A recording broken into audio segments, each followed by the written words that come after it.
Taylor is is a little bit of a summary of what our guy Greg Powers does, right? He goes all over the state, rates everybody, checks out everybody. We have his top 10 quarterbacks. We couldn't get it early. We have it now, and we have a segment on his top 10 quarterbacks for the class of 2024. So right now we're going to go to Greg Powers and his top 10 quarterbacks. Thanks, y'all. I'm happy to be on the marquee Texas high school football show, Texas Football Tonight. And tonight we're going to be talking about the top 10 quarterbacks in the state.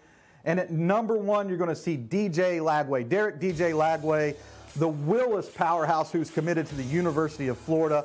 Lagway is best described as a dual threat, and I've tried to really think of a great player comparison for DJ Lagway, and nothing really jumps to my mind. He's some sort of hybrid between Caleb Williams and maybe possibly a Jalen Milroe at Alabama, a guy who looks like a tank in his jersey. He will run over you. He has the speed to run around you, but his arm talent is super impressive. The Florida Gators got a steal, a marquee name in the Lone Star State when you're talking about Derek DJ Lagway. At number 2 right here, you have Michael Hawkins Jr.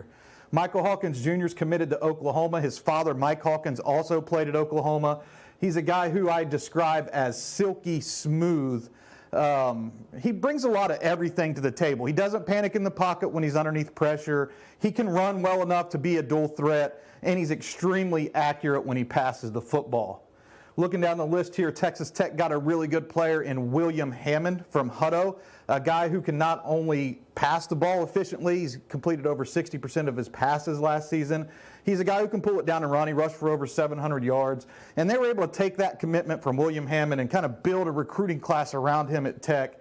Elite 11 finalist, a guy who really moves the needle as far as Texas Tech is concerned. Especially Texas Tech fans are going to be fired up to see him in a Red Raiders uniform. TCU got a hometown hero in Hoss Haney at Aledo. Haney led the Bearcats to a state championship last season. They're the odds-on favorite to win the state title again. You can see his stats here. 2,248 passing yards, 1,421 rushing yards, 39 total touchdowns. Hoss is a guy who I think that you can have high expectations of whenever you're looking at the TCU roster moving forward, because he's a guy who can, do a lot of similar things that Max Duggan did. He's going to do a lot of similar things that Chandler Morris is going to do this year. Just a guy that you have to account for running or throwing the football on every play. Moving down the list, I'm going to look at Trey Owens a little bit closer, because Trey Owens is a Texas commitment who's a little bit under the radar, and I love this pickup for Texas in this class because Owens is an extremely efficient passer who's super competitive. 67% completion percentage last season, and the Longhorns are going to put him in a quarterback room that's also going to have last year's #1 quarterback Arch Manning. And Owens isn't the type to shy away from competition. He's a guy who steps up and leads his team to victory, and he has a little bit of a chip on his shoulder because he's not as highly rated as some of these other guys, but his skill set is right there with them. And I like that. I like that competition aspect in the QB room. And just a little bit more down the list here, if you're looking for a sleeper, if you want a sleeper in the Lone Star State, keep your eyes on number 9, Arrington Maiden.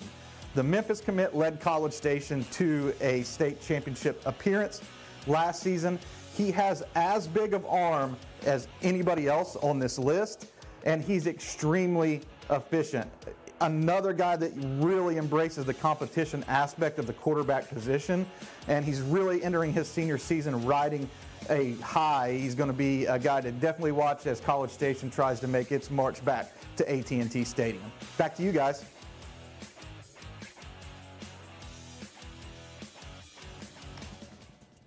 I mean, plenty of quarterbacks here in the state. I mean, you look at the class of 2024. I mean, in my opinion, DJ Lagway, of course, is the guy, right? He's the type of guy who I saw him last year, 7-on-7. Honestly, didn't see the hype at the time, but then I realized he's more of an in-game quarterback, right? He's not necessarily the guy that's going to stand there and without contact, without the ability to run. It doesn't really show what he is, right? He is a physical, versatile player who has the upside to develop a little bit more of a crispness, I should say, in the throwing game. Watch him when the tape comes on, and he turns into a different player. The guy I want to hint on, though, is Will Hammond. I saw him last year. I went to go see Hutto take on San Marcos, and I think he was the guy that stood out to me in terms of being a guy who was like an inch off of certain throws, but like the windows were there, and the throws and the ability to make the throws were like what separated that type of talent from being maybe from kind of the rest of the high school class, right? I saw him and I was like, he was only like an inch or two off of some of these really impressive throws. I think Will Compton's system there at Hutto does him justice. It's a very, very basic, kind of like if you remember West Virginia under Rich Rodriguez, very basic spread option kind of system. He can run the ball a lot, but he is able to throw the ball. I think him and Zach Kitley's system, if he sticks with his tech commitment, it's going to be something really, really special. Marcos Davila at Midland Legacy, somebody I'm going to be very interested in watching. I haven't seen him personally, in person, I should say. But I'm interested in seeing what, because I'm very fascinated with the staff that Purdue put together. I believe Graham Harrell's the offensive coordinator there, former, of course, UNT offensive coordinator. I'm curious to see what exactly the talent marriage with that coaching staff is going to be with Marcus Davila. But the guy that I'm like very, very fascinated, and the guy that I think has the most upside is going to be Deuce Adams at Austin Vandergrift. He's somebody who played at New Braunfels Canyon a year ago.